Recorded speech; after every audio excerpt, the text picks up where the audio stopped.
I had one story to tell, it would be about the time I lost my grandmother, my granny.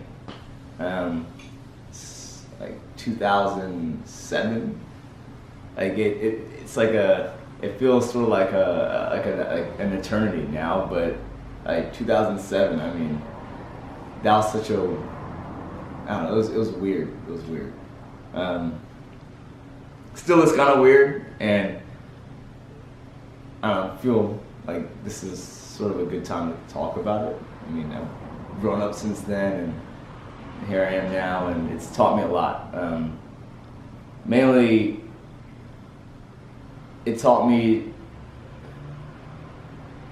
to trust in this person that she believed in, right? Like give you some kind of like background, some backstory. Like, my grandmother was my everything, and she, raised me.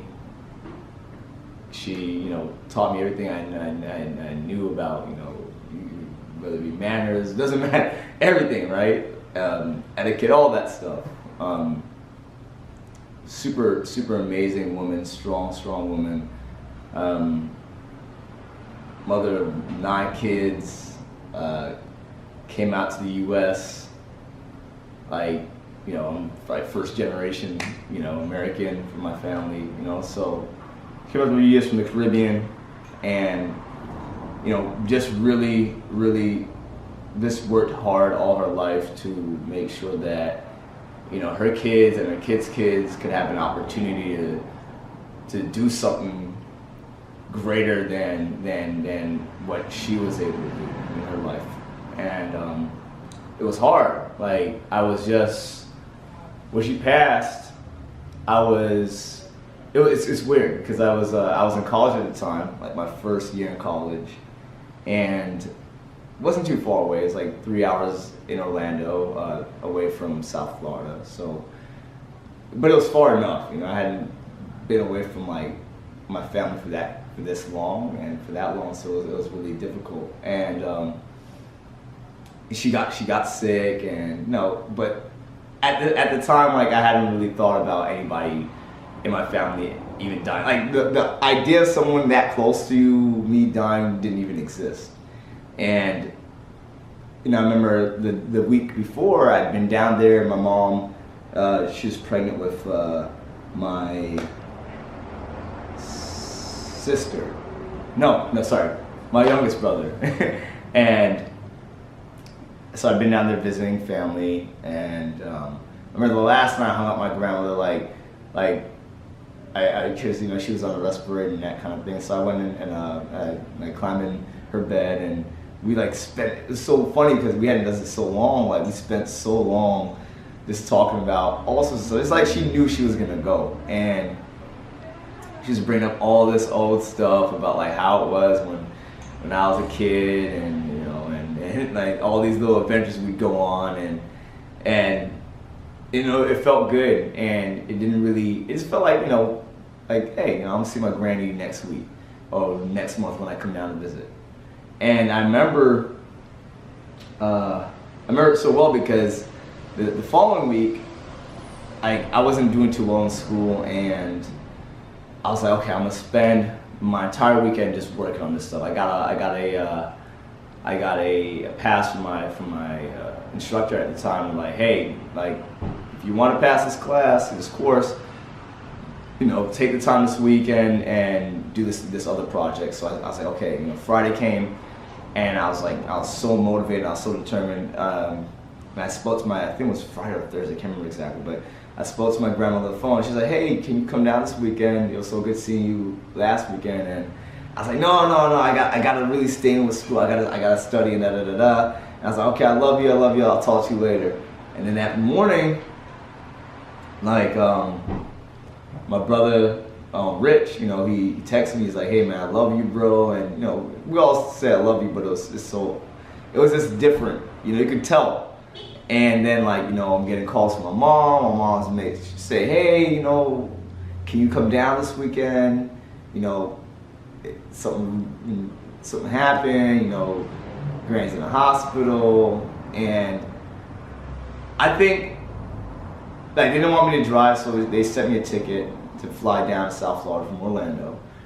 And I knew that she was gone, but like I didn't want to admit it.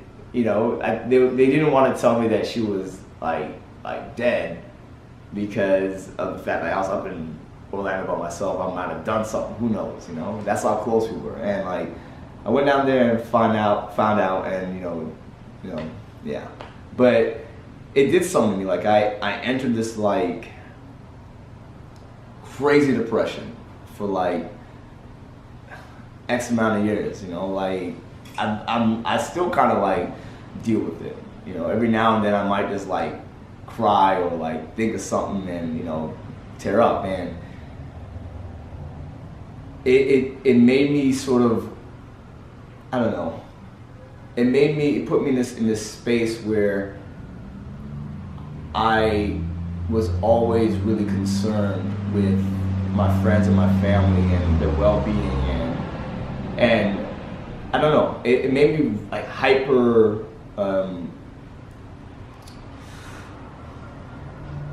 it made me like really like hyper aware of just those interpersonal relationships with people. Like for the longest time, like I don't know how I didn't fail out of school, because like it knocked me out. It knocked me like out of reality so much. Like I sort of was becoming a different person. I was depressed. I was angry. I was upset all the time. I wasn't singing. I wasn't producing. I wasn't drawing. I wasn't creating. I wasn't doing any of that. And then one day I remember like listening to, like I had an old phone. It was like one of those the slivers, or it's like I just got an iPhone, so I had the old phone still. And I remember like listening to this, going through it, and I had a voicemail from her, and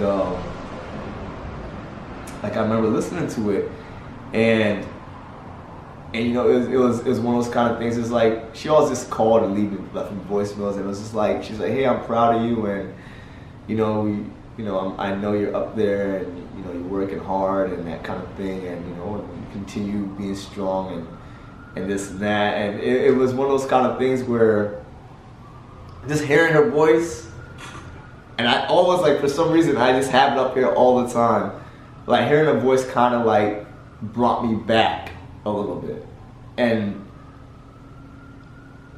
kind of bounced me back in this way where I started to focus on making myself a better person again. Like, I mean, it was a rough time. I was in a serious relationship at the time. You know, that ended. I ended up getting like this, you know, like from 2007 to 2011, right? That period was just like depression, and a little bit after that was just depression. But I ended up like, you know, I ended up like putting myself back into what made me happy and what made her happy whenever she saw me doing, which was creating and sort of like being true to myself, like and being loving and caring, you know, and not taking anybody for granted. And that's sort of what I learned from it. Like, you know, eventually ended up here in Seattle, and I'm more myself than I've ever been, and it's because, I mean, it's tragic, you know, but I feel like those moments in life, they hurt, but they also do so much to teach you these really important lessons and to sort of lift you up, and I mean, hopefully you become better from it, you know. But she taught me a lot, and I have so much love and admiration for her, and it's like never forget it. But I carry that with me now, and everything I do, she's always with me. And yeah. But yeah, so that's pretty much it. My name is Phnk, and check me out, phunkmusic.com, and on Instagram at Phnk.